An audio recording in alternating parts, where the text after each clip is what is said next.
this machine was doing, it was similar to, एक पहले हम लोग ने काम किया था इसके ऊपर किसी और मशीन पे, तो उससे थोड़ी सिमिलर लग रही थी। तो मैं एक अपना पर्सनल एक्सपीरियंस करना चाहता था, और जैसे अभी कुछ निशान और सबने देखा होगा बाहर बैठा, मैंने खुद उसको पहले ट्राई किया।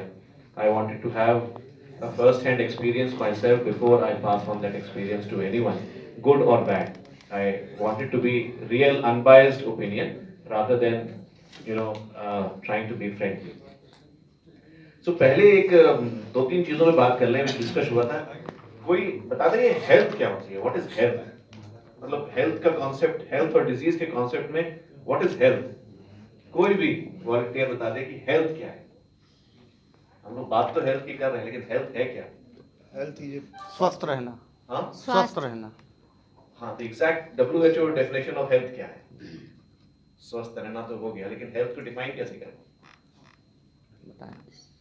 सो हेल्थ, जितनी भी मेडिकल साइंस फोकस्ड है वो डिजीज पे फोकस्ड है। और हेल्थ की डेफिनेशन में ये आता है कि health is a physical, social and mental well-being of a person. Health is social, mental, physical, social and mental well-being of a person, and not merely the absence of disease. किसी के अंदर disease ना होना उसको healthy नहीं बनाता। Health is a social, physical and mental well-being of a person.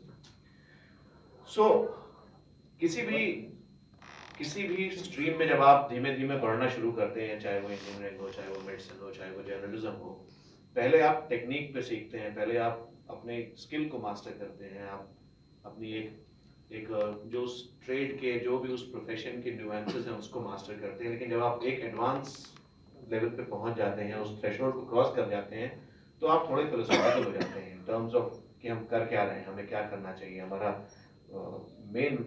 हमारा reason क्या है उस काम को करने का। क्योंकि टेक्नोलॉजी, किसी भी प्रोफेशन की बात हो रही है, टेक्नोलॉजी नॉट पर से टेक्नोलॉजी। तो इसीलिए जब आप मेडिसिन में बहुत आगे बढ़ते हैं तो आपको समझ में आता है कि जो आप कर रहे हैं रोज अपने दिन प्रतिदिन, वो एक बहुत small part of the problem को आप सोल्यूशन दे रहे हैं। जब हमारे पास पेशेंट पहुंच गया और उसे कोई हार्ट अटैक हो गया या हार्ट ब्लॉक हो गया या कार्डियक अरेस्ट हो गया, तो हम जिस very small fraction of population को देख पा रहे हैं और मदद कर पा रहे हैं, हम फील गुड तो हो रहा है, सारी स्टैटिस्टिक्स भी उससे गवर्नड है, कितने हार्ट अटैक्स हो रहे हैं, कितनी डेथ्स हो रही हैं, कितने ये हैं, लेकिन एक उसके बहुत बहुत बड़ा पिरामिड नीचे है जो कि अनहेल्दी है और जिसको एड्रेस नहीं किया जा रहा। और अगर उसको एड्रेस किया जाए तो शायद ओवरऑल हेल्थ को हम इंप्रूव कर सकते हैं और फिर डिजीज की एवरेज को कम कर सकते हैं। ये रियलाइजेशन जब आपको होता है तो एक आपको लगने लगता है कि जो हम डे पे एवरी डे जो हम काम कर रहे हैं, हार्ट अटैक कर रहे हैं, एंजियोप्लास्टीज कर रहे हैं, पेसमेकर करा रहे हैं, वो ठीक है, अपने आप में जरूरी है जो पेशेंट वहां तक पहुंच गया, लेकिन वो एक बहुत ही स्मॉल फ्रैक्शन है जो बड़ी प्रॉब्लम है, जिसको हम लोग अगर ठीक से अप्रोच करें तो शायद जो हेल्थ की प्रॉब्लम है, जो हम तक अभी नहीं पहुंचे हैं और जो पहुंचने वाले हैं, जो अभी बच्चे हैं, टीनेजर्स हैं, जिनको अभी डिजीज नहीं हुई है, अगर उनको हम टारगेट करें तो वही सारी स्ट्रैटेजी प्राइमरी प्रिवेंशन की स्ट्रैटेजी है जिसके अंदर डिजीज नहीं हुई है। और I feel that primary prevention becomes very very important part of any disease process. तो एक तो ये हेल्थ और डिजीज के बीच के डिफरेंस मैं आपसे डिस्कस करना चाह रहा था। दूसरा, नॉन कम्युनिकेबल डिजीज की बात हो रही थी। तो अगर WHO स्टैटिस्टिक्स फिर देखी जाए तो ग्लोबल जितनी भी डेथ्स होती हैं उसमें से अराउंड 18 से 23% के बीच में हार्ट अटैक्स और स्ट्रोक से होती है, मतलब वैस्कुलर, कार्डियोवैस्कुलर कॉजेज हैं। उसके बाद करीब 16-17% कैंसर से होती हैं। उसके बाद करीब 12 से 13% रेस्पिरेटरी डिजीजेस से होती हैं। एंड फिर साथ में ट्रॉमा भी आ जाता है।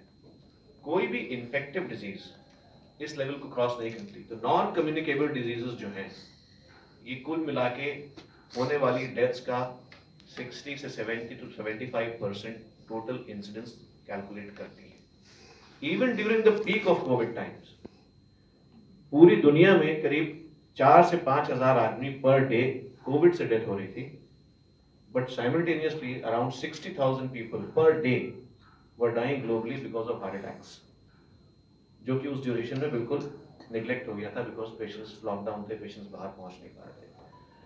कोई भी बीमारी, कोई भी डिजीज जो उससे सफर करता है, चाहे इन्फेक्टिव हो चाहे नॉन इन्फेक्टिव हो, कोई किसी से छोटी कोई किसी से बड़ी नहीं है। जिसको जो होती है उसको एड्रेस करना पड़ता है। लेकिन अगर आप पॉपुलेशन बेस्ड स्ट्रैटेजीज पे काम करें कि हमें अगर अफेक्टिव रिसोर्सेज को यूटिलाइज करके मैक्सिमम लोगों को बेनिफिट देना है, तो शायद नॉन कम्युनिकेबल डिजीजेस बहुत इंपॉर्टेंस डिजर्व करती हैं जो उनको अब तक नहीं दी गई। डिजीज का मैनेजमेंट बहुत छोटा एस्पेक्ट, जैसे मैंने पहले डिस्कस किया, डिजीज का प्रिवेंशन, रेस्पिरेटरी डिजीज को प्रिवेंट कैसे करें, कैंसर्स को प्रिवेंट कैसे करें, कार्डियोवैस्कुलर डिजीज को प्रिवेंट कैसे करें, ये एक थीम होनी चाहिए as a society, as thinkers, as media, as physicians, as government, as bureaucracy, कि हम इस थ्रस्ट को प्रमोट करें। और शायद